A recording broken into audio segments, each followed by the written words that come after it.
हमारे पास में Delhi fire service के डायरेक्टर अतुल गर्ग साथ में है। पहले लेकिन आपको एक चीज़ दिखाते हैं, जरा ये मनीष को जूम करिए। ये देखिए, ये फायर विभाग की एनओसी है 9 जुलाई की, जिसमें साफ तौर पर जहां कोचिंग था, जहां पर हादसा हुआ है, उस बेसमेंट को पार्किंग बताया गया था, स्टोरेज बताया गया था, और यही बता करके दिल्ली फायर सर्विस और एमसीडी से पुलिस से सर्टिफिकेट लिया गया था। अतुल गर्ग जी मेरे साथ है। अतुल जी, आपके साइन है यहाँ पर, क्या आपको बताया गया था, पार्किंग में क्या चल रहा है? देखिए, जब ये इंस्पेक्शन हुआ था, हमारे पास एमसीडी से केस रिफर हुआ था, तो इसको जो एनओसी दिया गया है, ये एक तो फायर फाइटिंग के लिए एनओसी, फ्लड के लिए एनओसी नहीं होता है। और ये एनओसी इसलिए दिया गया था कि ये बेसमेंट जो यूज करेंगे वो पार्किंग और स्टोरेज के लिए यूज करेंगे।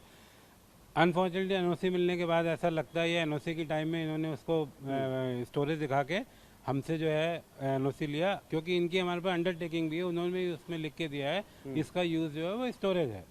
और उसके बाद जो इन्होंने ये ऐसा किया गया है, तो ये एक बहुत बड़ा वायलेशन है। ये तो जानबूझ के मेरे को कहना चाहिए कि ये जानबूझ के आपने लोगों को उसमें मौत के मुंह में ढकेल दिया। आप ले रहे हैं स्टोरेज के लिए और आप उसमें क्लास चला रहे हैं।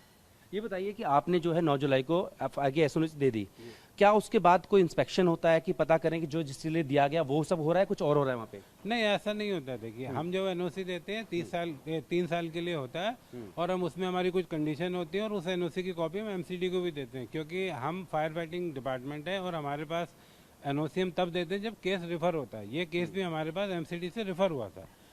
डायरेक्ट कोई हम केस को डील नहीं करते हैं, सारे ही केस में, इस केस में नहीं, हर एक केस में बिल्डिंग अथॉरिटी जो है हमारे पास केस को रिफर करती है, हम इंस्पेक्ट करते हैं और एनओसी देते हैं, और इसको 3 साल के बाद रिन्यू कराना पड़ता है। अब ये बताइए कि ग्रॉस वायलेशन आपने देख लिया इसमें, अब फायर ब्रिगेड क्या, फायर सर्विस क्या इस पे एक्शन ले सकता है? देखिए, इस पे 2 एक्शन तो बनते ही हैं हमारे। एक, पहला कि इसका एनओसी विड्रॉ किया जाए।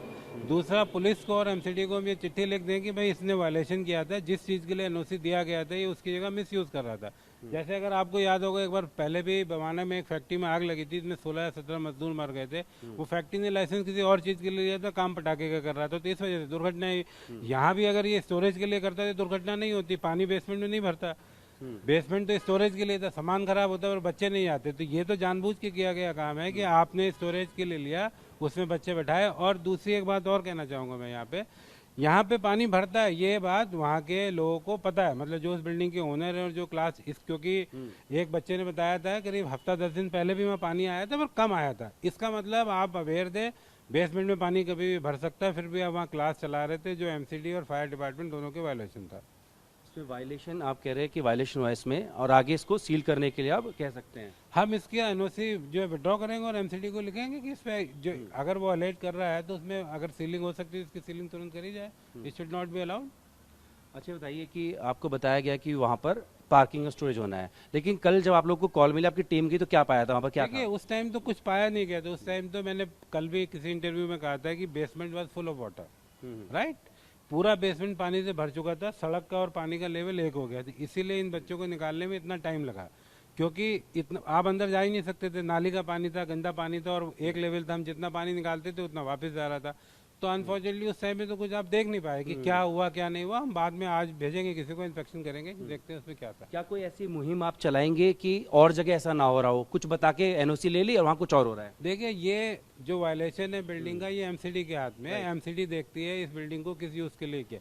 इस केस में भी मैंने बताया, हमारे पास केस एमसीडी से रेफर हुआ था, इंडिविजुअल ने अंडरटेकिंग दी हुई कि इसके लिए है, और इंस्पेक्शन हमने किया और दिया हुआ। ये मुहिम तो अब इस तरह के केस के लिए एमसीडी को चलानी है। हमारी फायर फाइटिंग की मुहिम जो हाईकोर्ट जो न्यायालय है उसके हिसाब से हमें ऑलरेडी ऑर्डर मिले हुए हैं। हम लोग ने अभी मुखर्जी नगर में फोकस किया, उसके बाद उसको सारे एरिया में किया जाएगा। हम ऑलरेडी प्रोसेस में है, करीब 200 से ज़्यादा जो मुखर्जी नगर में हम लोग नोटिस इशू कर चुके हैं वायलेशन के या फायर फाइटिंग अरेंजमेंट नहीं है, और ये मुहिम चालू है और ये पूरे साल भर चलेगी। सर, आपने बताया कि आपको अंडरटेकिंग दी गई, आपको मिसगाइड किया गया, तो क्या आपको अगर अंडरस्टैंडिंग जो अंडरटेकिंग दी गलत तरीके दी गई है, तो आप भी कुछ में लीगल एक्शन के लिए जा सकते हैं? नहीं, लीगल एक्शन मैं कह रहा हूँ ना, फिर ये केस तो सब एमसीडी से रेफर हुआ, तो वी विल राइट, हम जो एनओसी देते हैं वो भी एमसीडी को भेजते हैं, तो मैं I will write to MCD tomorrow that कि इसने जो है जो बेसमेंट था वो इसको मिसयूज किया गया। हमारे से भी एनओसी जो लिया गया वो स्टोरेज के लिए था, उन्होंने भी कंप्लीशन सर्टिफिकेट में एनओसी, तो इसके खिलाफ कार्रवाई की, इसको सील किया जाए। अगर सील नहीं कर सकते, जो भी एक्शन लेना जाए लिया जाएगा, दे विल टेक। हम सिर्फ एनओसी विड्रॉ करेंगे इसका, कल वो कर लेंगे। बाकी वहाँ एग्जिट एंट्री अलग अलग थी एग्जिट एंट्री थी वहाँ पे, क्योंकि दो जीने थे, बेसमेंट में भी 2 जीने थे और ऊपर भी 2 जीने हैं। ठीक है, बात करने शुक्रिया।